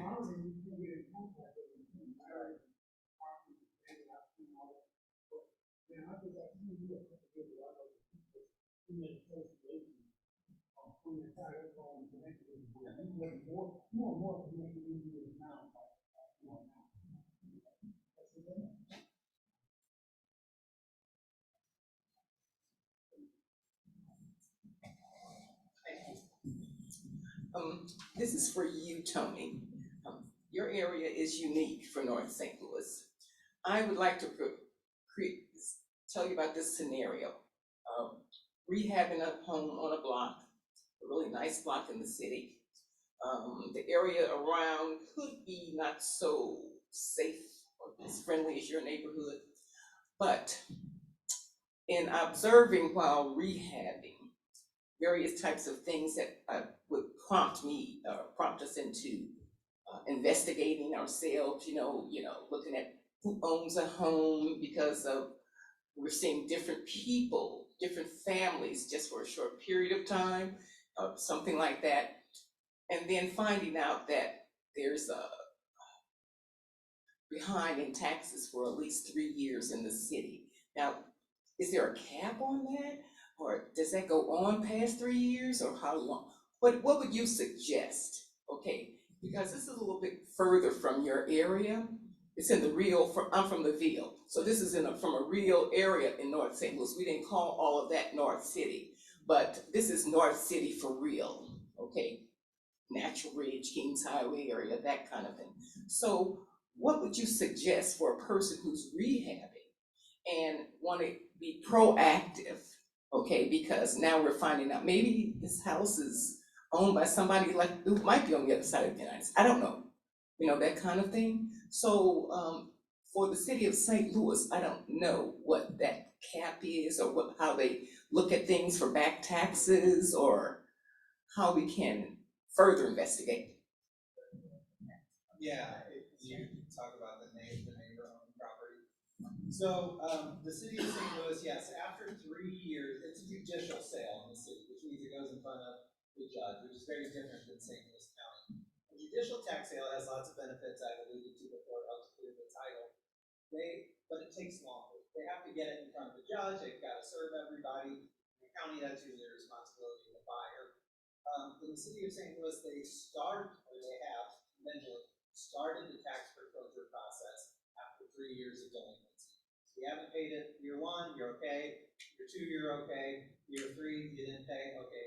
Now we're going to start the legal process. That takes another year. That property is usually not sold until the 4th year. And at any point prior to the sale, the owner can come forward, or a lien holder, anybody really, historically, has been able to come forward and pay 1 year of taxes to get that property out of the sale. I mentioned there were some changes to the tax sale law last year. That is no longer true for vacant properties. So in order to pull a vacant property off of the tax sale list, you now need to pay all amounts that are due and owed to the city. And on top of that, if your property is vacant, it will be foreclosed on for back taxes after 1 year of delinquency.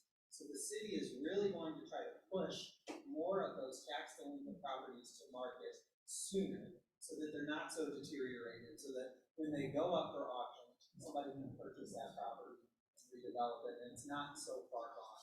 So the city is trying to put some controls in place when it comes to the tax sale that will help move vacant property to market faster and prevent people from gaming the system by just paying a year's worth of taxes to pull it from the sale. If it's a vacant property, you now need to pay the whole shebang. It's not vacant, there are a different set of rules. 3 years, it stays the same. And the policy reason behind that is you don't want to put somebody out, even if they're a tenant or a homeowner and they can't afford to pay their taxes. That operates under a different set of rules than the vacant property. You want to talk about the problem neighbor that owns property? Yeah, well, on my block, that I did speak about it, he was a person that wanted to, said he was gonna burn the property down. But he also lived, it was 3 doors down from me, and he lived 5 doors down. And so just, talking to him, and after he said that, then I know what I need to do. So, yeah, repeating and calling in the code violations, he would go to court and say he fixed it. I would send in a picture and say, no, you didn't, because it was from a certain angle. So like he would show, fix the window, but I would take another picture to show them like the whole thing. So I know with the bill, it's very hard. I know with Julie Allen, how hard she works to try to bring the bill neighborhood back. And I do feel like something like that has to be more comprehensive to develop a full strategy of how we're gonna tackle the problem. We can either be focusing on one block at a time to bring that block back together, and then moving to another area as I go up and then see what else you have going on up there. They trying to get like a best recommendation, but then also trying to also trying to get more people involved and really like focus their energy on either going block to block or seeing like what all of the other issues are that we can try to help you solve. Those neighborhood organizations are important, those community organizations, and the stronger they can be, and the more the city can do to support neighborhood organizations, they can really be a powerful neighborhood strategy. Okay, I have a question, but I'm on both sides, the resident and the investor at the same time.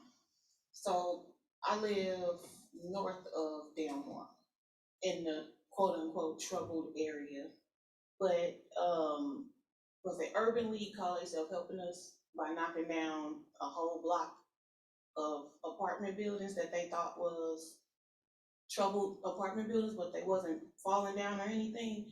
So now the dilemma is, what if you are the block? Because now my house is the block. And I have 5 lots that one person owns and they won't do anything. And I've been complaining for 3 years straight to aldermen's and the Civil Service Bureau and anybody else that I could possibly talk to about, the trash, the debris, the overgrown trees and all of that. Then when you have children that live like next door to all that, now you have snakes and mice. Now you have people walking through lots, or they dump trash on the lots and then they burn the trash. I guess it's some kids burning the trash. But then I am the block. So how do I have an association or help if I am the block? What neighborhood is this?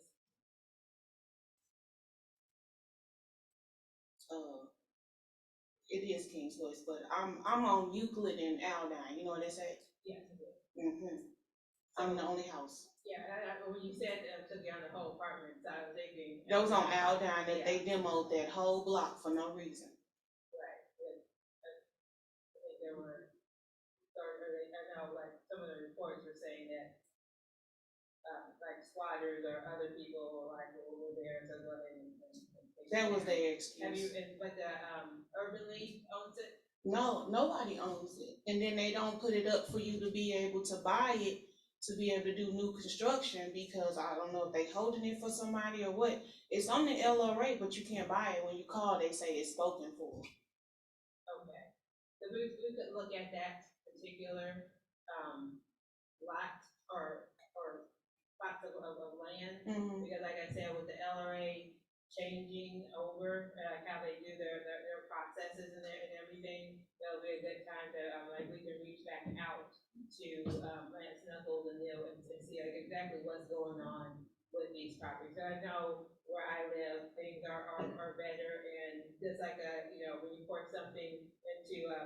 cup, right? I live close to Delmar, closer to the Skinker Developer area. Yeah. Naturally, that area is going to be better. It's going to work going on up from there. And I know those are like the bill is going to make comprehensive neighborhood plans to have the area redeveloped. Which doesn't do you any good because you're like there now and you want change. Well, I don't mind. I'm an investor over there. All of my property is owned over in my area. I'm starting in my area first before I move to anybody else's to redevelop and to change how my area is. But it's like if you're the only person on the block, you don't have that backup because the other people that is on the street next door to mine, well, I'm on Aldine. I'm literally at Aldine and Euclid, literally. So the people that's on Co-Brilliant, they're renters, and it's only 2 4-family flats. They don't care about what's going on right there. They only renting and they come and go. They go to work and they come home, and that's it. Do you know the owners of those apartment buildings? I do, and they don't care either. Nope, they don't care, because they don't have children that's out there playing, or they speed through the streets, or they throw trash down and they go in the sewer, or trash is dumped right by your house. So my value, I live in a pretty big house, what they call a something mansion, one of those big two-story houses that's all brick. So my property value is dropping because I live next door to somebody who will not take care of a lot that's overgrown with weeds and trees and, everything else.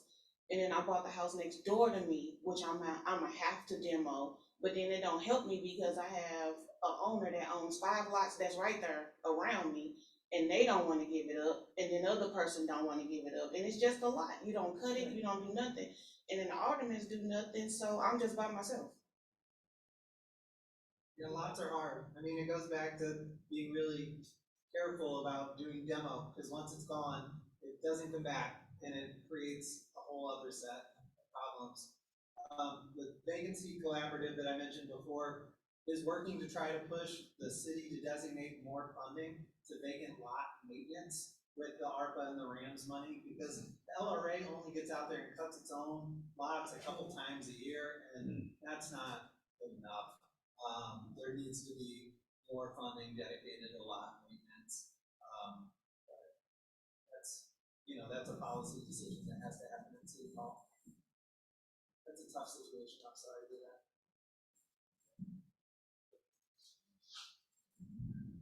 Hi, have you ever tried to contact WashU to get involved or anything like that?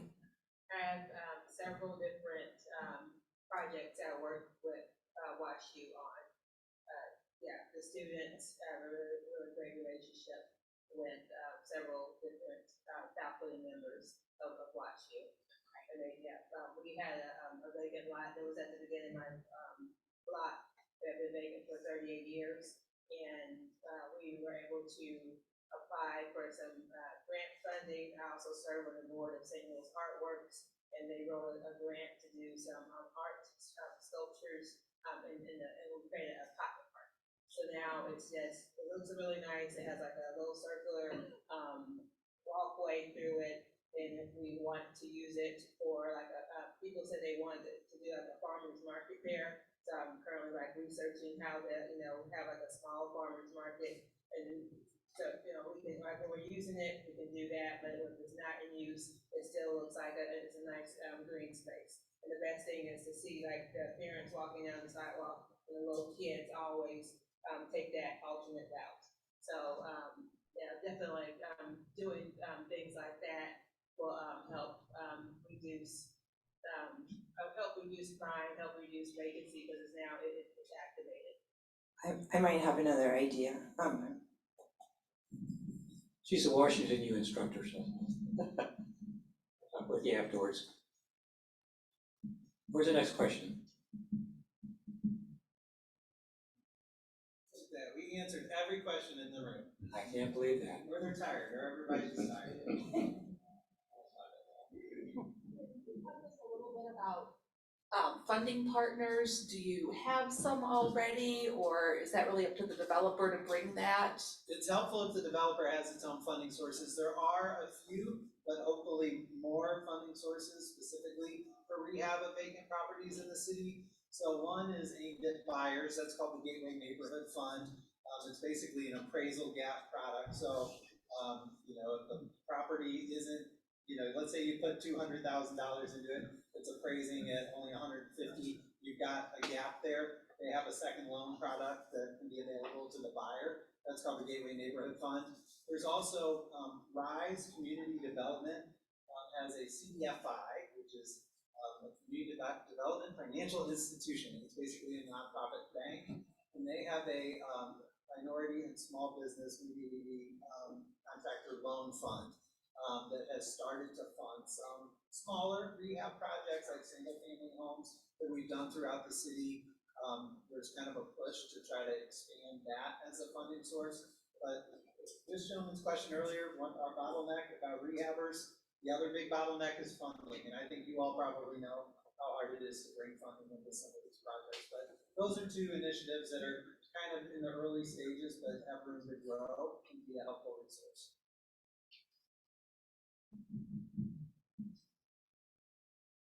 I have one question that came to mind. When talking about a rehabber having to pay the taxes, get caught up, does that include the taxes and penalties that have accumulated over the years, or just the straight tax base? Yeah, so the question is, when we say that the abandonment suit clears everything but taxes, does that include penalties, interest, and fees? There's a new statute that actually says it can exclude penalties and interest, but not attorney's fees. So if you acquire property under abandonment, it's just principal amount of taxes and attorney's fees, no penalties and interest. This is the only exception to waiving penalties, interest, and fees permissible under Missouri law. So any other time, if you're buying property at the tax auction, you've got to pay those penalty, interest, and fees. If you're buying that property on the open market, penalty, interest, and fees. Abandonment claim is the one exception where those penalties and fees not apply. Sorry, penalties and interest not apply. Okay, here you go, Dwayne. You don't have to pay the penalties. That'll reduce your tax bill. A little. Okay. Anybody else?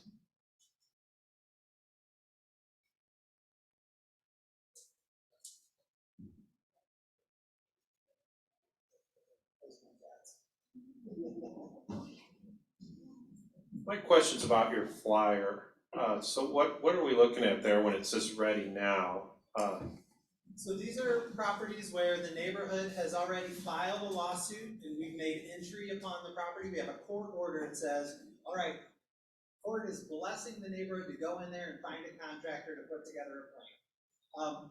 Either that, or there are cases where the neighborhood is ready for us to move towards that stage. So these are ones that are getting ready for that. You know, out of the 60 or 100 cases we bring, these are just a few of them on this flyer that are at the stage where they're looking for rehab partners. So if any of you are interested in exploring any of these opportunities, I think we can trademark that.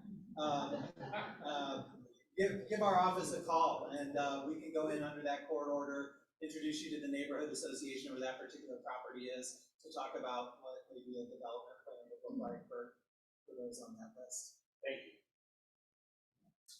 Do you have a few more of those flyers available Yeah. up there? Okay. Okay, just had a question about it, so you can grab one. There. Okay, if we don't have any other questions, I want to thank you both for coming tonight. It's been very informative. And I'm sure we got some people that want to have some one-on-one conversations about a house in their neighborhood, so appreciate you staying around. Thank you for the opportunity. And anyway, if any board members, if I've missed any announcements in my previous one, is there anything I should talk about? No? Thank you all for coming. See you next month, or on a regular Friday Zoom, and hopefully breakfast in the second Tuesday in March. Okay, take care.